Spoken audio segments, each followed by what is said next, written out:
The next subtopic which we are going to study is that how CRPC is providing relief to the poorer sections of the community. जो गरीब लोग हैं उन लोगों को क्या सुविधाएं प्रोवाइड कर रहा है, प्रोसीजरल में क्या क्या अमेंडमेंट्स किए हैं, क्या क्या चेंजेस किए हैं जिससे गरीब लोगों को न्याय मिल सके। ओके, हमारा डायरेक्टिव प्रिंसिपल भी है, हमारे कॉन्स्टिट्यूशन में भी प्रोवाइड बताया गया है कि गरीब लोगों को, इकोनॉमिकली सोशली बैकवर्ड लोग जो है, जिनको इलिटरेसी बहुत ज़्यादा है, जिनका एक्सप्लॉयटेशन बहुत ज़्यादा होता है, उन लोगों को न्याय दिलाने के लिए हमारे स्टेट गवर्नमेंट ने कुछ सुविधाएं प्रोवाइड करनी चाहिए। One of them is like free legal aid. ठीक है, ये ऐसी सुविधाएं प्रोवाइड करनी चाहिए जिससे गरीब लोगों को न्याय मिले। ठीक है, so will go in detail, one by one सब प्रोविजंस पढ़ते हैं। ठीक है, provisions have been made for giving legal aid to a indigent, मतलब पुअर या नीडी, accused in cases tribal by a court of session. तो किसी भी क्रिमिनल केस में कई बार गरीब आदमी होता है, वो किसी एडवोकेट को अफोर्ड नहीं कर पाता है, तो ये कोर्ट की रिस्पॉन्सिबिलिटी है कि उसको कोई रिप्रेजेंट करने के लिए किसी पर्टिकुलर एडवोकेट को या किसी पर्टिकुलर लॉयर को हायर किया जाए कि इनके on, because he is a poor person, उसको लीगल एड प्रोवाइड करना जरूरी है, उसको रिप्रेजेंटेशन करने के लिए जरूरी है, तो कोई ना कोई person should be there to help him. ठीक है, तो state governments may extend this facility to other categories of cases only. सिर्फ क्रिमिनल केसेस में ही नहीं, बाकी के भी केसेस हैं, सिविल केसेस हैं, उन केसेस में भी ये सरकार जो है, राज्य सरकार, ये फैसिलिटीज प्रोवाइड कर सकती है। ठीक है, तो प्रोवाइडिंग लीगल एड, ये सभी हम जानते हैं कि गरीब लोगों को ये लीगल एड प्रोवाइड करते हैं, लेकिन the sad story is that नहीं मिलता है। कई सारे लोग, गरीब लोग होते हैं जो जेल में होते हैं, उनको कोई रिप्रेजेंट करने के लिए कोई एडवोकेट नहीं होता है, तो कई बार, मतलब अगर उनका रिप्रेजेंटेशन कोर्ट में हो जाता और उनको पनिशमेंट भी हो जाती, तो चलो भाई 6 महीने की उनको इम्प्रिजनमेंट होती, but still they are lying in the jail for 8 months, 1 year. तो कई बार प्रिजन अथॉरिटीज ही कोर्ट को बोलते हैं कि सर, अगर इनको पनिशमेंट मिल भी जाती तो ये 6 महीने ही जेल में रहते, ये ऑलरेडी 8 महीना जेल में रह रहा है, इसको जाने दो। तो ये, that is a sad state कि जहाँ पे इनको लीगल एड कई बार नहीं मिलता। The court has been empowered to order payment of compensation by the accused to the victims of crime to a larger extent. तो जो विक्टिम्स हैं उनको आप कंपनसेशन देना पड़ेगा। ठीक है, कई बार जो एक बार, हाँ, ये हो गया, if it it comes to a situation where गरीब आदमी है, उसके ऊपर अत्याचार हुए हैं और उसको कंपनसेशन देना ही पड़ेगा, तो अक्यूज्ड को भी बोला जाता है कि भाई जब तक केस डिसाइड नहीं होती, आप कंपनसेशन दीजिए इसको, विक्टिम को। जितना पॉसिबल है उतना कोर्ट पॉसिबल करता है कि गरीब आदमी, ऑब्वियसली उसका उसका जो इकोनॉमिक स्टेटस देख के उसको हेल्प करने की कोशिश करता है। When a commission is insisted for the examination of a witness for the prosecution, the cost incurred by the defense, including pleader's fee, may be ordered to be paid by the prosecution. तो देखिए, कई बार witness को बुलाया जाता है, witness को, जो prosecution होती है, विटनेस को बुलाया जाता है, इसमें खर्चा होता है, विटनेस का एग्जामिनेशन, विटनेस को बुला के लेके आओ, उसको एग्जामिनेशन करो, प्लीडर बुलाया जाता है, तो उसको फीस देनी पड़ती है। तो कई बार जो भी कॉस्ट इंकर्ड होता है डिफेंस को, ठीक है, जो डिफेंड कर रहा है, जिसमें उनका खर्चा हो रहा है, तो कई बार प्रोसिक्यूशन को वो देना पड़ता है। ठीक है, दैट द वॉट एवर खर्चा जो भी हो रहा है, ठीक है, वो खर्चा प्रोसिक्यूशन को, डिफेंस वालों को देना पड़ता है कि भाई specifically in a situation where the defence is a poor person, defend करने वाले लोग पुअर हैं। कई बार गरीब लोग जेल में भाई कुछ चोरी चकारी के केस में आते हैं, ठीक है, तो उनको डिफेंड करने के लिए लोगों को बुलाया जाए, तो खर्चा होता है डिफेंस में। ठीक है, तो भी थोड़ा बहुत जो फीस लग रहा है एग्जामिनेशन ऑफ विटनेस में, वो prosecution, and more often than that the prosecution is from the government side, तो उनको पैसा भरने को बोला जाता है कि वो डिफेंड कर रहा है अपने आप को, वो पैसा आप दे सकते हैं। हाँ, अगर कल वो प्रूव हो जाता है कि भैया यही पर्टिकुलर पर्सन चोर है या इसी ने चोरी चकारी की है, तो obviously reversal can also happen, but more often than not हमारा क्या प्रिजम्पशन होता है, जब तक आप उसको कन्विक्ट नहीं करते तब तक ही इज इनोसेंट। ओके, ये हमारा प्रिंसिपल है। The accused will be given an opportunity to make representation against the punishment before it is imposed. कोई भी पनिशमेंट करने से पहले उस पर्टिकुलर इंसान को कोर्ट में रिप्रेजेंट करना बहुत इंपॉर्टेंट है। It he can be represented obviously by advocate, वो करना जरूरी है। तो अगर आप उसको पनिशमेंट देने वाले, तो उसकी जो केस है, उसका डिफेंस जो है, उसको बताने की, you should help, court should help that person to represent in the court. यही होता है, कई बार लोग जेल में ही रह जाते हैं, पुलिस कस्टडी में या जेल प्रिजन अथॉरिटीज के अंदर ही रह जाते हैं, उनको कोई रिप्रेजेंट करता नहीं है, ठीक है। और तब जब तक उसको कोई रिप्रेजेंट नहीं करेगा कोर्ट में, तब तक आप उसको you can not impose any kind of punishment on him, ठीक है। ये भी बहुत इंपॉर्टेंट है। उसके बाद कई बार ऐसा भी होता है, आप पनिशमेंट करते हो कि हाँ, आप 5,000 रुपये फाइन है। अब गरीब आदमी है जो सपोज जो डेली डेली वेजेस पे जीता है, कि अभी जैसे कोरोना के वक्त पे आपको जो लोग डेली वेजेस पे जीते हैं कि दिन भर काम करेंगे, दिन भर का उनको 200-300 रुपये मिलेगा, वो लोग सडनली 5,000 रुपये कहाँ से लाएंगे? तो ऐसे वक्त भी वो रिक्वेस्ट कर सकता है कि थोड़ा थोड़ा सा कंपनसेशन कम कर दीजिए, मेरा फाइनेंशियल स्टेटस ठीक नहीं है, मैं गरीब आदमी हूँ। तो जो कोर्ट है वो भी कंसिडर कर सकता है कि गरीब आदमी है तो थोड़ा सा कंपनसेशन। यू कैनॉट से कि हाँ तुम 1 लाख रुपए पे करो, अरे गरीब आदमी 1 लाख रुपए कहाँ से लाएगा? ओके। जैसे कि रिसेंटली पेप्सिको ने गुजरात फार्मर्स के ऊपर केस कर दी थी कि हमारा पेटेंट आपने इन्फ्रिंज किया तो 1 करोड़ रुपए आप फाइन भरो। 1 करोड़ रुपए फार्मर कहाँ से लाएंगे? 1 करोड़ रुपए भाई, इंडिया में वैसे भी agriculture is not that beneficial business. तो 1 करोड़ रुपए कहाँ से लाएगा? मतलब जो भी all farmers coming together, still 1 crore is a huge amount. तो ये चीजें देखी जाती हैं, कोर्ट देखता है कि कितना फिजिबल है, कि पनिशमेंट भी कितनी फिजिबल है। और जब तक वो अपना डिफेंस, जब तक वो अपने आप को डिफेंड नहीं करता, जब तक उसका उसको कोई रिप्रेजेंट नहीं करता, उसको लीगल एड नहीं मिलता, तब तक आप उसको पनिश भी नहीं कर सकते। In Sanjay Gandhi versus union of India 1978 की केस है। Supreme court held that it is not open to the committal court to launch on a process of satisfying itself that a prima facie case has been made out on the merits of the case। देखिए, जो supreme court ने ये कहा था कि जो court है वो कोई इंक्वायरी का प्रोसेस चालू नहीं कर सकता। ओके, कि भाई मैं जब तक हमें प्राइमा फेशिया केस नहीं मिलती तब तक हम केस को हम डिसाइड नहीं कर सकते, we will carry out some inquiry. तो सबसे पहले तो मैंने आपको पहले भी बताया था कि स्पीडी ट्रायल के लिए तो जो कमिटल प्रोसीडिंग्स हैं उनको अबॉलिश कर दिया गया है। ओके, ये पिछले टॉपिक पे हमने ये चर्चा की थी कि committal proceeding which is a पहले जमाने, मतलब बहुत पहले केस चालू होने से पहले एक इंक्वायरी कंडक्ट करता था कोर्ट, कि कोई एविडेंस उसको मिल जाए जिसके बेसिस पे वो डिसीजन दे सकते हैं। बाद में पता चला कि इसकी वजह से काफी डिले होता है, खर्चा बढ़ता है, और ऑब्वियसली हमें खर्चा कम करना है, हमें डिले कम करना है। तो खर्चा कम होगा, डिले कम होगा, तो जस्टिस भी जल्दी मिलेगा और पुअर आदमी को भी जस्टिस जल्दी मिल जाएगा, क्योंकि इतना खर्चा वो कर नहीं सकता। तो ये जो कमिटल प्रोसीडिंग्स हैं उनको हमने रद्द कर दिया, अबॉलिश कर दिया। Okay, there is no need to do this. Okay, अभी कोर्ट प्रिलिमिनरी इंक्वायरी नहीं करता। ओके, तो ऐसा कोई प्रोसेस, इंक्वायरी का प्रोसेस लॉन्च करने की जरूरत नहीं है। उसके लिए पुलिस डिपार्टमेंट है जो इंक्वायरी कर सकता है।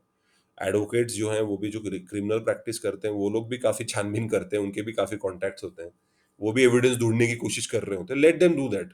कोर्ट को करने की जरूरत नहीं, क्योंकि कोर्ट जब करता है तो उसमें खर्चा होता है और वही हमें कम करना है, खर्चा, खर्चा कम करना है। The jurisdiction vested in him under the earlier code has been eliminated under the present code। ठीक है, ये पहले jurisdiction था कोर्ट में, अभी नहीं है। Expedition was intended by this change and this will be defeated successfully। Interpretatively we hold that a dress rehearsal of a trial before the magistrate is in order। तो ये यही है कि पहले ये कमिटल प्रोसीडिंग्स हुआ करती थी, प्रिलिमिनरी इंक्वायरी हुआ करती थी, अभी ये एलिमिनेट हम कर चुके हैं, इसको हमने अबॉलिश कर दिया है। और अगर आपको ट्रायल थोड़ा सा देखना है तो मैजिस्ट्रेट लेवल पे भी कर सकते हो, लेकिन सेशन कोर्ट के लेवल पे करने की कोई जरूरत नहीं है।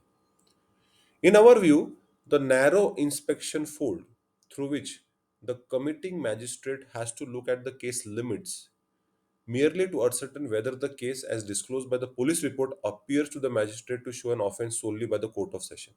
तो कई बार ऐसा होता है कि पुलिस रिपोर्ट पढ़ने के बाद मैजिस्ट्रेट जो होता है उसको ये देखना जरूरी है कि भाई इसका जुरिस्डिक्शन कहाँ है। मैंने आपको बताया पिछले सेशन में, कि पिछले टॉपिक्स में मैंने आपको बताया कि magistrate, judicial magistrate second class, वो उन्हीं ऑफेंसेस को ट्रीट करता है जो जिसकी पनिशमेंट 1 साल से कम हो। जुडिशियल मैजिस्ट्रेट फर्स्ट क्लास वही ऑफेंसेस देखता है जिसकी पनिशमेंट 3 साल से कम हो। और अगर 3 साल से ज्यादा है, ओके, अगर 7 साल तक की सजा है तो वो चीफ जुडिशियल मैजिस्ट्रेट देखता है। 10 साल तक है तो आप directly you can go to the session court में भी आप डायरेक्टली जा सकते हैं। ठीक है, तो जो असिस्टेंट सेशन जज है उसके पास जाता है, उससे भी ज्यादा अगर है तो उसके उसके ऊपर डिपेंड करता है कि आपने केस कहाँ पे फाइल करनी है, क्योंकि जुरिस्डिक्शन डिसाइडेड है।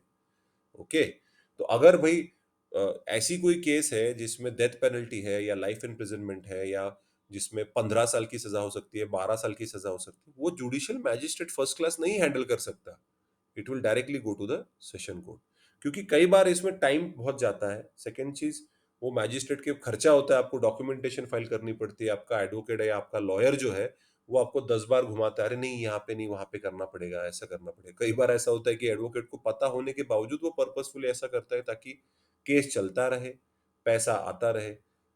तो मैजिस्ट्रेट ही डायरेक्टली बताएगा यहाँ पे नहीं, आपको डायरेक्टली सेशन कोर्ट में जाना पड़ेगा। इससे टाइम भी बचता है और पैसा भी कम खर्च होता है। Why to go on from bottom most level से हाईएस्ट मोस्ट लेवल पे जाने की जरूरत नहीं है, डायरेक्टली भी आप जा सकते हो depending upon the type of offence. ठीक है, क्योंकि हमने सेक्शन 26 में देखा कि every court has a jurisdiction। ठीक है। The broad outlines of the change brought about by the new code CrPC 1973 rather than the old 1898 code are as under। तो क्या क्या चेंजेस की और डिटेल में देखते हैं। The extent clause has been so modified as to state the factual position. Previously, there was some ambiguity about the applicability of the old code to the state of Nagaland। जी हाँ, पहले there were certain provisions which were not directly applied to the state of Nagaland। ठीक है। And the autonomous districts and the north east frontier tract of Assam. तो यहाँ पे क्योंकि जब नागालैंड और आसाम के certain parts immediately after independence they were not a part of India. ठीक है, इंडिया के वो पार्ट नहीं थे। बाद में after some years these particular areas, these particular regions become a part of India, they became a state in India। तो वहाँ के उसके ऊपर डायरेक्टली आईपीसी एप्लीकेबल नहीं था। जैसे अगर मैं कश्मीर का, अगर मैं जम्मू कश्मीर का अगर एग्जांपल देना चाहूंगा, तो even Indian penal code was not directly applicable to Jammu Kashmir, क्योंकि कश्मीर का अलग से पिनल कोड था, कश्मीरी पिनल कोड अलग था उनका। We had a truly federal relation with Jammu and Kashmir. तो अभी हमने आर्टिकल 370 हटा दिया, तो naturally they become a union territory. अभी उनको यूनियन टेरिटरी बना दिया गया है कश्मीर एंड लद्दाख। तो वहां पे डायरेक्टली आप सीआरपीसी आईपीसी लागू कर सकते हो। Same things apply to Nagaland and the north east frontier tract of Assam. लेकिन अभी वो जो क्लॉज है उसको हमने निकाल दिया है। CrPC is applicable all through out India. पहले एक्सेप्शंस थे, बिकॉज आजादी के वक्त ये रीजन्स जो थे वो हमारे नहीं थे। गोवा भी बहुत बाद में, बिकॉज गोवा, दादरा एंड नागर हवेली वगैरह, Daman and Diu, all this part, some of them they were the part of Portuguese के अंडर थे, तो काफी बाद में ज्वाइन हुए हमारे यूनियन को। डेफिनेशन जैसे advocate general, clerk of the state, commissioner of police, ये सब निकाल दिए गए। All this definitions were removed. नए डेफिनेशंस ऐड किए गए। लोकल जुरिस्डिक्शन का मतलब क्या है, मेट्रोपॉलिटन एरिया का मतलब क्या है। मैंने आपको पिछली बार बताया भी कि मेट्रोपॉलिटन एरिया में मेट्रोपॉलिटन मैजिस्ट्रेट होता है। ओके। मेट्रोपॉलिटन एरिया का जो क्राइटेरिया है वो है पॉपुलेशन। पॉपुलेशन 10 लाख से ज्यादा होनी चाहिए, मतलब 1 मिलियन पॉपुलेशन होगी तो that particular area will be considered to be a metropolitan area. तो वहां पे अलग से मेट्रोपॉलिटन मैजिस्ट्रेट्स अपॉइंट करने पड़ेंगे आपको। नोटिफिकेशन का मतलब क्या है, पुलिस रिपोर्ट का मतलब क्या है, कंप्लेंट का definition, high court, warrant case, इनका जो डेफिनेशन था उनको अमेंड किया गया। क्योंकि गरीब आदमी जब जाता था पुलिस के पास कि भाई मेरा मेरा कंप्लेंट है, तो मेरा रिपोर्ट लिख के लो, तो पहले जो डेफिनेशंस थे उसमें कई बार बिकॉज ऑफ द डेफिनेशंस, अरे भाई ये कंप्लेंट ही नहीं है। और गरीब आदमी भाई वो इलिटरेट भी होता है, उसको समझ में नहीं आता है। वो जहां पे उसको पुलिस दिखेगा वहां पे वो मदद मांगने चला जाएगा। वो पुलिस वाला क्या बोलेगा, नहीं ये हमारा जुरिस्डिक्शन नहीं, वहां पे जाओ। वो उसकी तरफ देखेगा, भाई जुरिस्डिक्शन का मतलब क्या है, अरे भाई मेरे को मदद करो। लेकिन ये घुमाते रहेंगे and that particular person will start accepting injustice. वो बोलेगा भाई ऐसा ही ये दुनिया, घुमाते हैं, छोड़ो। तो अभी तो बता दिया गया है कि भाई आप किसी भी पुलिस स्टेशन में जाके केस फाइल कर सकते हो, एंड पुलिस की रिस्पॉन्सिबिलिटी है कि वो केस, कंप्लेंट या एफआईआर लॉन्च करके टू द रिस्पेक्टिव जिस पुलिस स्टेशन के पास जुरिस्डिक्शन है वहां पे वो कंप्लेंट ट्रांसफर कर सकते हैं। फिर भी ये नहीं करते, क्योंकि कई बार जो लोअर ऑफिशियल्स हैं पुलिस डिपार्टमेंट में उनको पता ही नहीं कि ऐसा चेंज हुआ है। वो बोलेंगे नहीं इनके पास नहीं, उनके पास जाओ। एक्चुअली वो उनकी रिस्पॉन्सिबिलिटी है, तो यू कैन क्लेम दैट। तो ये डेफिनेशन चेंज करने के वजह से भी पुअरर सेक्शंस को मदद हुई है। उसके बाद जस्टिस ऑफ पीस करके एक इंस्टीट्यूशन हुआ करता था जिसको हमने एबॉलिश कर दिया है। अभी आप पूछोगे भाई ये क्या है? तो देखिए पुराने ज़माने में there was to be an officer, एक ऑफिसर हुआ करता था जिसके पोजीशन जस्टिस ऑफ पीस ऐसा बोला जाता था कि वो लोकल पर्सन हुआ करता था जो छोटे-मोटे केसेस को डिसाइड करता था। तो किसी भी गाँव में जो नॉर्मली जो पुलिस पाटिल या देशमुख ऐसे नाम हुआ करते थे, देशपांडे, पाटिल या उस पर्टिकुलर विलेज का कोई powerful person, that person used to solve some petty cases, छोटे-मोटे केसेस जो होते थे गाँव में, झगड़े हो गए, चोरी-चकारी हो गई, छोटे-मोटे पेटी केसेस, वो उसके ऊपर डिसीजन देता था। वो इसको एक तो इलेक्ट किया जाता था, नहीं तो इसको सिलेक्ट किया जाता था। सिलेक्शन के लिए कोई क्राइटेरिया नहीं था, कोई एग्जामिनेशन नहीं थी, इवन लॉ बैकग्राउंड की भी ज़रूरत नहीं थी। तो भाई ये ये जस्टिस ऑफ पीस का जो इंस्टीट्यूशन था, इसको एबॉलिश कर दिया गया है कि भाई जो आदमी जिसको कोई लीगल बैकग्राउंड ही नहीं है, वो कैसे कोई डिसीजन दे सकता है जिसको लॉ ही नहीं पता। तो पहले ये चलता था, लेकिन अभी आपको तो पता है कि भाई अभी तो कोई किसी की बात नहीं मानता। तब जमाना अलग था, इन द 1930s 40s। तो ये अबॉलिश कर दिया गया है क्योंकि कई बार मोर ऑफन देन नॉट ये institution, it was anti poor, it was anti, कभी भी कास्ट बेसिस पे भी डिसीजन दिया जाता था। जो लोअर कास्ट थे वो माना जाता था कि हाँ ये लोअर कास्ट का है तो इसको सजा ज्यादा मिलती थी, हायर कास्ट का है तो उसको छोटा मोटा पनिशमेंट देके छोड़ दिया जाता था। तो ये जो इंस्टीट्यूशन था ये इसको अबॉलिश कर दिया कि it was seen that it this particular institution not being a judicial position, इसको अबॉलिश करना ही सही रहेगा, तो ये कर दिया गया। In regard to abatement of public nuisance under Chapter 10, the provision for assistance by jury has been dispensed with. तो पहले जूरी का कंसेप्ट हुआ करता था। आपने अगर वो मूवी देखी होगी रुस्तम, वो बेसिकली नानावटी की केस है। अगर आपने नानावटी की केस आपको याद है तो वो that was the last case where there was jury system, जहाँ पे जज के साथ एक जूरी 10, 11, 13 लोगों की, 7, 8 लोगों की एक लोग बैठते थे।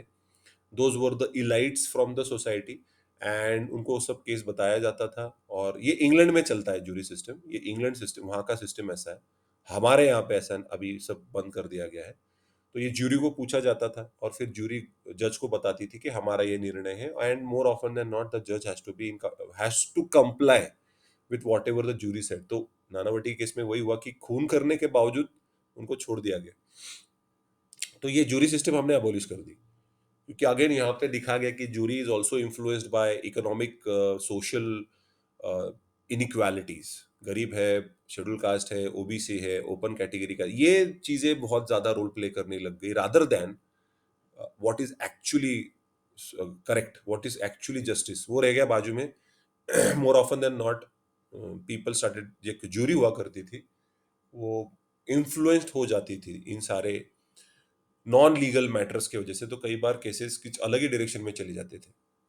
उसके बाद जो ओरिजिनल क्रिमिनल जुरिडिक्शन था हाई कोर्ट का, वो अबॉलिश कर दिया गया है कि भाई डायरेक्टली अगर कोई क्रिमिनल केस है आप हाई कोर्ट में फाइल कर सकते हो।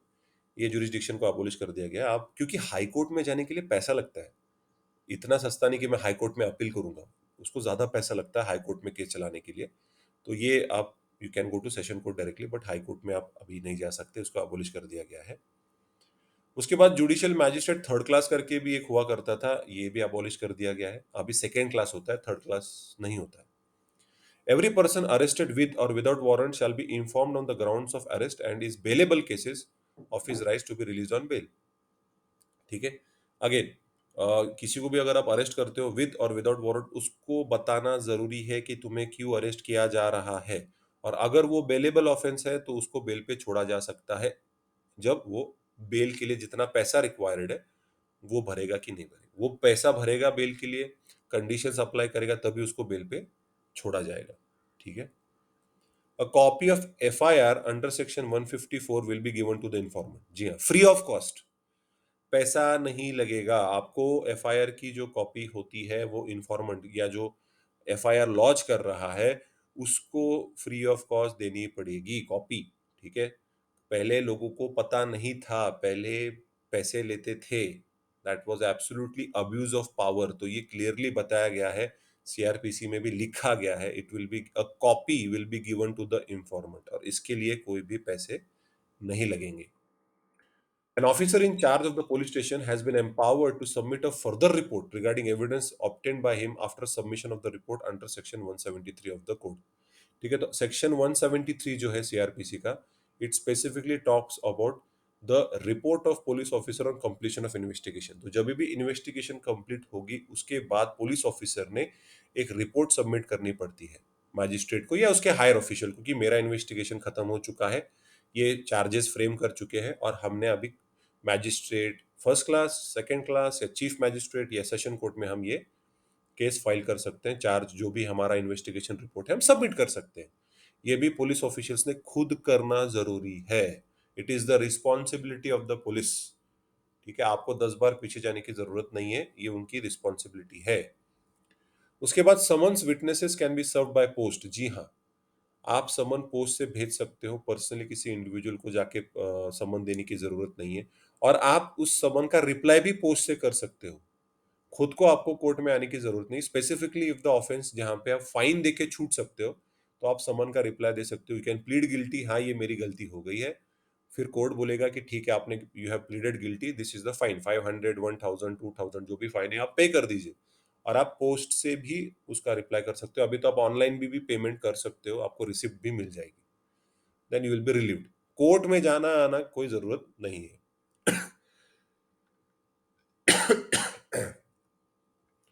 The provision for demanding security for good behavior from persons who have no ostensible means of subsistence have been removed. देखिए, कई बार there are some people because of their past की वजह से there is a probability that they might cause public nuisance, they might cause law and order problem. तो उनके पास से security ली जाती है, पैसा लिया जाता है कि अगर आपने आपके वजह से कुछ गड़बड़ होती है तो जो भी आपने पैसे डिपॉजिट किए हैं वो जब्त कर लिए जाएंगे। लेकिन गरीब आदमी कैसे, कहां से पैसे देगा? हाउ कैन ही पे मनी? सो ये जो प्रोविजन है ये हटा दिया गया है। And the new provision is restricted to person who are found concealing themselves from committing cognizable offences. अभी क्या चेंज किया हमने? जो कॉग्निजेबल ऑफेंसेस करते हैं, ओके, और वो अपने आप को छुपा रहे हैं, भाग रहे हैं, उन लोगों के लिए ये सिर्फ एप्लीकेबल रहा है, सभी लोगों के लिए नहीं है। Okay, the provisions for demanding security from habitual offenders have been extended to anti-social offenders like smugglers, black marketers, persons who default in provident fund contributions or commit offences under the Untouchability Offences Act. तो ये जो provision है security का, habitual offenders मतलब जो criminals ही हैं, वो हमेशा वही वही क्राइम कमिट करते हैं, उनके पास से तो यार ये लेना ही पड़ेगा, पैसा सिक्योरिटी लेनी पड़ेगी, there is no other option. Okay, ये एक्सटेंड कर दिया गया है। Scope of summary trial has been widened by including offences punishable with imprisonment not exceeding 2 years. So summary trial मतलब आपको पता अगर नहीं होगा तो बता दूं। समरी ट्रायल बेसिक ट्रायल होता है जहाँ पे आप जाते हैं कोर्ट में। मैंने ये पिछली बार भी बताया, जज साहब बोलते हैं डू यू प्लीड गिल्टी, आप हाँ बोलते हो, आपको ठीक है, आपको 500 रुपये दे के आपको छोड़ दिया जाता है। तो पहले बहुत छोटे छोटे पिटी केसेस के लिए ये समरी ट्रायल्स होते हैं, आज भी उसका लिमिट जो है वो बढ़ा दिया गया है। ओके, पहले सिर्फ 6 महीने 6 महीने की सजाओं को ट्रायबल था, अभी 2 साल तक का ऑफेंस अगर होगा तो उसको भी आप समरी ट्रायल कर सकते हो। क्यों? समरी ट्रायल में आपको एडवोकेट की जरूरत नहीं है, कुछ नहीं, आप खुद जा सकते हो, खुद अपने आप को डिफेंड कर सकते हो, डोंट नीड फॉर। हाँ, अगर आप बोलोगे कॉम्प्लिकेशन बढ़ रहे तो फिर आपको एडवोकेट हायर करना पड़ेगा।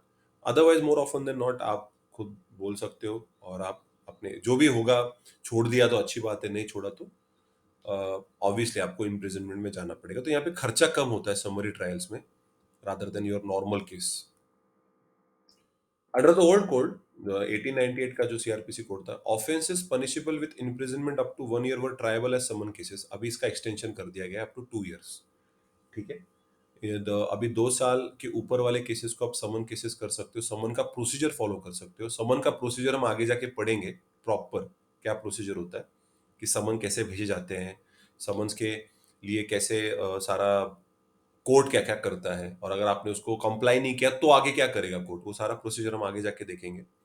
अभी ये समझ लो कि समन प्रोसीजर जो है वो 2 साल की सजा जिनको है 2 इयर्स, अप टू 2 इयर्स, उनको समन प्रोसीजर फॉलो करने की जरूरत नहीं है, मतलब एक्स पार्टी डिसीजन आप दे सकते हो.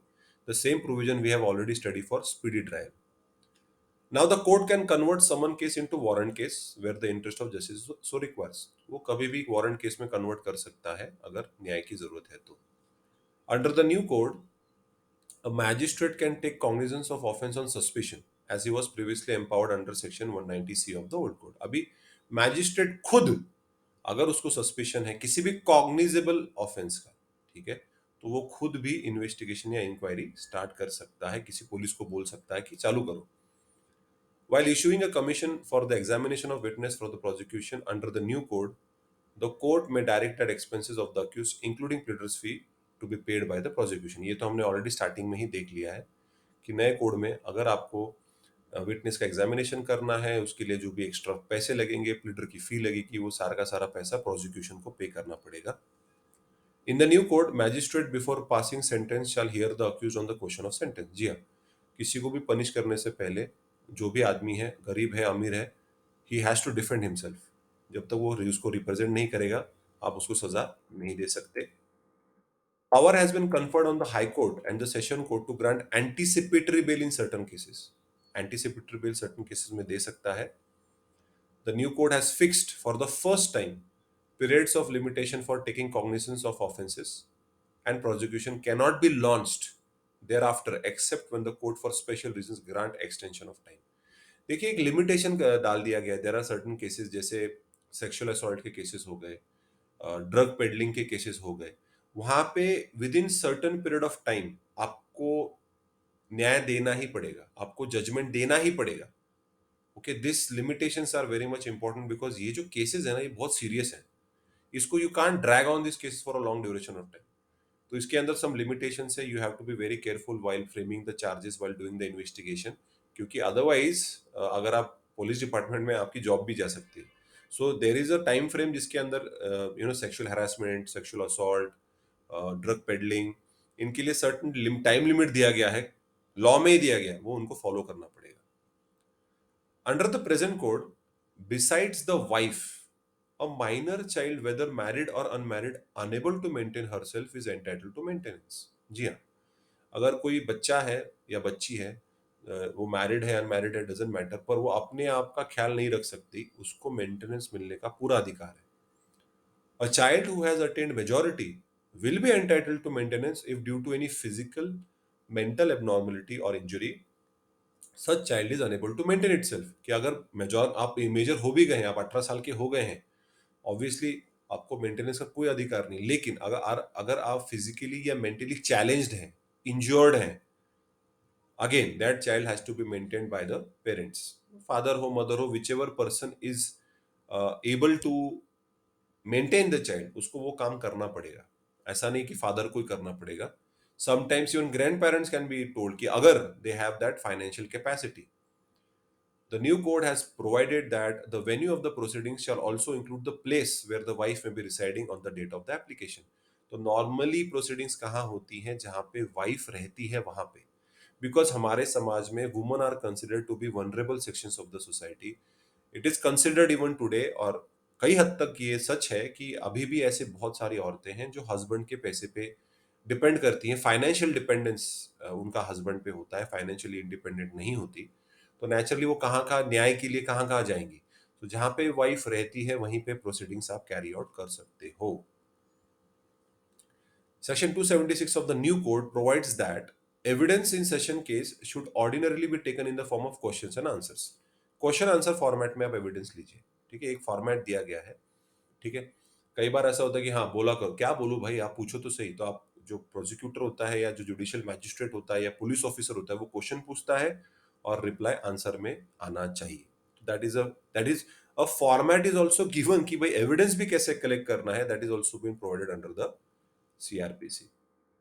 The period spent by an under trial in jail shall be counted towards the sentence which may ultimately be awarded by the court. तो देखिए मैंने यही बताया कि वो अंडर ट्रायल है, कोर्ट में है, उसका कोई रिप्रेजेंटेशन नहीं हो रहा है, कोई एडवोकेट नहीं है, कोई कोई लॉयर नहीं जो उसको कोर्ट में रिप्रेजेंट कर रहा है.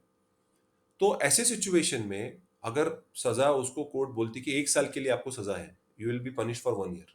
ठीक है, वो ऑलरेडी अंडर ट्रायल जेल में 10 महीने से ऑलरेडी वो है, मतलब और उसको सिर्फ और 2 महीने ही रहना है। You will have to stay for only next couple of months, उसके बाद आप जा सकते हो फिर से 8 में 10 महीने प्लस और 1 साल नहीं। सो रिमेंबर दैट कि जब भी आप अंडर ट्रायल होते हो तो जिस दिन से आप जेल में होते हो एज एन अंडर ट्रायल, उसी दिन से आपकी पनिशमेंट काउंट करना चालू हो जाता है। कई बार ऐसा भी होता है कि आपको 6 महीने की सजा मिलती है लेकिन आप 10 महीने जेल में हो, तब आपको इमीडिएटली रिलीव कर दिया जाता है कि इनको इमीडिएटली छोड़ दीजिए।